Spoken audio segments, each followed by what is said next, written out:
কোরআনুল কারীমের মধ্যে আল্লাহ তাআলা বলেন ওয়াউরিদু আলা রাব্বিকা সাফফা। এই সূরা কাহফের মধ্যে আমি যে এই সূরা থেকে পড়ছি, আল্লাহ বলেন তোমাদের প্রত্যেককে হাসরের ময়দানে লাইন ধরিয়ে একজন একজন করে আমি আল্লাহর সামনে এনে দাঁড় করাবো। একজন একজন আমি আল্লাহর মুখোমুখি পেশ করা হবে। লাকাদ জিতুমুনা কামা খালাকনাকুম আউয়ালা মাররা।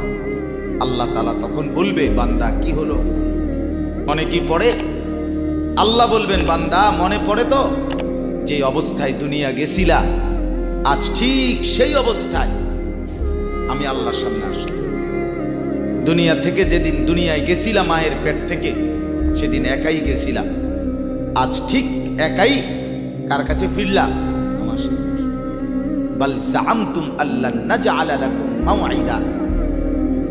এরপরে আল্লাহ বলবে, তুমি তো মনে মনে ভাবছিলা, যেই ফুর্তি যেই তামাশা তুমি করতেছিলে দুনিয়ায়, তুমি মনে করছো এমন একটা দিন আসবে না। তুমি ভেবেছিলে মরতে হবে না, হাসরের ময়দান আমি আল্লাহর সামনে আসবে না।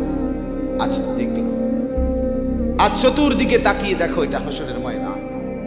আজ দেখো মানুষগুলো কাঁপতেছে, আজ দেখো মানুষগুলো ভয়ে তটস্থ। তাকিয়ে দেখো, ওয়াবুদি আল কিতাব ফাতারাল মুজরিমিনা মুশফিকিনা মিম্মা ফি।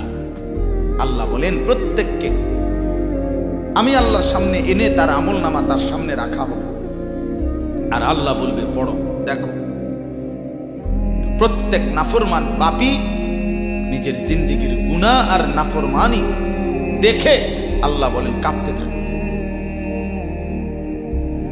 মুশফিকিন ওয়ায়াকুলুনা ইয়া ওয়াইলাতানা, আর বলবে হায় আমার কপাল মন্দ। মালি হাযাল কিতাব, আল্লাহ এটা কাকে দিয়ে লেখাইলেন, এমন কেমন কিতাব। লা ইউগাদিরু সগীরাতান ওয়ালা কাবীরাতান ইল্লা আহসাহা। হায় আল্লাহ, আমার জীবনের এক সেকেন্ড, ছোট বড় একটি কর্মকাণ্ড, একটি নিঃশ্বাস এখানে হিসাবের বাহিরে নাই, সব তো এখানে লেখা। আমি পালাবো কিভাবে, আমি বাঁচবো কিভাবে, আমি মুক্তি পাবো কিভাবে। ওয়াজাদু মা আমিলু হাদিরা। আল্লাহ বলে তোমার জিন্দেগির সব তুমি তোমার আমলনামার মধ্যেই উপস্থিত পাই। ওয়ালা ইয়াজলিমু রাব্বুকা আহাদা। আল্লাহ বলেন তোমাদের কারো উপরে এক বিন্দু জুলুম হবে, জুলুম হবে না।